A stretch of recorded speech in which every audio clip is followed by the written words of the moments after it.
اس budget میں مزید کیا کچھ ہے؟ آج پیش ہونے والے بجٹ پر ایک نظر ڈال لیتے ہیں۔ جی ڈی پی کا ہدف 45,667 ارب روپے رکھا گیا ہے۔ اس بجٹ میں حکومت نے افراط زر یعنی مہنگائی کی شرح کو 6.5% پر لانے کا ہدف بھی مقرر کیا ہے، جو فی الوقت 9.1% کی بلند ترین سطح پر ہے۔ شرح نمو کا ہدف 2.1% رکھا گیا ہے۔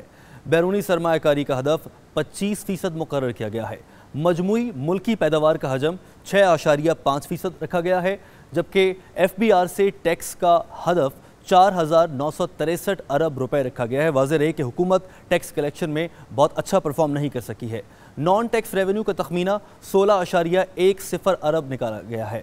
کل وفاقی اخراجات 7,136 ارب روپے، جبکہ آمدن اور اخراجات میں فرق یعنی خسارہ 3,437 بلین ہے۔ اس بجٹ میں مزید کیا کچھ ہے، جانیے اس رپورٹ میں۔ تحریک انصاف کی وفاقی حکومت نے دوسرا بجٹ پیش کر دیا۔ آئندہ مالی سال کا بجٹ 3,437 ارب روپے خسارے کا ہوگا۔ شرح نمو کا تخمینہ 2.1 جبکہ جی ڈی پی 45,667 ارب روپے لگایا گیا ہے۔ مہنگائی کی شرح 6.5 رہنے کی توقع ہے۔ بیرونی سرمایہ کاری میں 25% اضافے کا امکان ہے۔ ملک کی مجموعی پیداوار کا تخمینہ 6.573 ارب روپے لگایا گیا ہے۔ ایف بی آر کے لیے محصولات کا ہدف 4,963 ارب روپے، جبکہ نان ٹیکس محاصل 16.10 ارب روپے ہوں گے۔ وفاق کے مجموعی اخراجات کے لیے 7,136 ارب روپے مختص کیے گئے ہیں۔ کل ریونیو کا تخمینہ 6,573 ارب روپے ہے، جس میں ایف بی آر ریونیو 4,963 روپے ہے اور نان ٹیکس ریونیو 1,610 ارب روپے شامل ہے۔ نئے بجٹ میں کفایت شعاری پر زور دیا گیا ہے۔ آئی ایم ایف پروگرام جاری رہے گا، جبکہ این ایف سی ایوارڈ پر نظر ثانی کی جائے گی۔ کامیاب جوان، صحت کارڈ اور بلین ٹری سونامی پروگرام جاری رہیں گے۔ احساس پروگرام کے تحت سماجی اخراجات کا عمل بھی رواں دواں رہے گا۔ نیا پاکستان ہاؤسنگ پروجیکٹ کے لیے وسائل مختص کیے جائیں گے۔ سبسڈی کے نظام کو ٹارگیٹڈ کیا جائے گا۔ کورونا اخراجات اور مالی امداد آئندہ برس بھی جاری رہیں گی۔ بجٹ میں فاٹا، آزاد جموں و کشمیر اور گلگت بلتستان کے لیے فنڈز مختص کیے گئے ہیں۔ خصوصی علاقوں آزاد جموں و کشمیر کے لیے 55 ارب روپے اور گلگت بلتستان کے لیے 32 ارب روپے مختص کیے گئے ہیں۔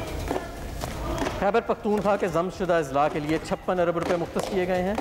اس کے علاوہ سندھ کو 19 ارب روپے اور بلوچستان کو 10 ارب روپے کی خصوصی گرانٹ ان کے این ایف سی حصے سے زائد فراہم کی گئی ہے۔ بجٹ میں معیشت کی بحالی کے لیے متعدد اقدامات بھی تجویز کیے گئے۔ پالیسی ریٹ 13.25% سے کم کر کے 8% کر دیا گیا ہے۔ بے روزگاری پر قابو پانے کے لیے کاروباری طبقے کو 3 ماہ کے لیے شرح سود میں 4% رعایت دی گئی ہے۔ انفرادی اور کاروباری قرضوں کے لیے نہ صرف بینکوں کو اضافی 800 ارب روپے قرض دینے کی اجازت دی گئی ہے، بلکہ اصل زر کی ادائیگی 1 سال کے لیے مؤخر کرنے کی سہولت بھی فراہم کی گئی ہے۔ غیر پیداواری بوجھ کم کرنے کے لیے 43 اداروں کی نجکاری، 8 غیر فعال اداروں کو بند کرنے، 14 اداروں کی صوبوں کو منتقلی، جبکہ 35 اداروں کو ضم کرنے کی سفارش کی گئی ہے۔ بنیادی تعلیم کے لیے 28 منصوبے متعارف کرائے گئے ہیں، جن کی مالیت 19,180 ملین ہوگی۔ مالی دشواریوں کے باوجود ایچ ای سی کے لیے 64 ارب روپے مختص کیے گئے ہیں۔ بجلی کی طلب اور پیداوار میں فرق ختم کرنے کے لیے 68 ارب روپے مختص کیے گئے ہیں۔ زراعت کے فروغ کے لیے 12 ارب روپے خرچ کیے جائیں گے، جبکہ ٹڈی دل کے خاتمے کے لیے 10 ارب روپے کی رقم رکھی گئی ہے۔ عوام کو سستی سفری سہولیات کی فراہمی کے لیے ریلوے کو 40 ارب روپے فراہم کیے جائیں گے۔ سی پیک کے مغربی روٹ کے لیے 118 ارب، جبکہ ریلوے کے ML1 کے لیے 37 ارب روپے رکھے گئے ہیں۔ ٹیکنالوجی کے شعبے میں مختلف منصوبوں کے لیے 20 ارب روپے مختص کیے گئے ہیں اور آبی منصوبوں پر 62 ارب روپے، جبکہ موسمیاتی تبدیلی سے نمٹنے کے لیے 6 ارب روپے خرچ کیے جائیں گے۔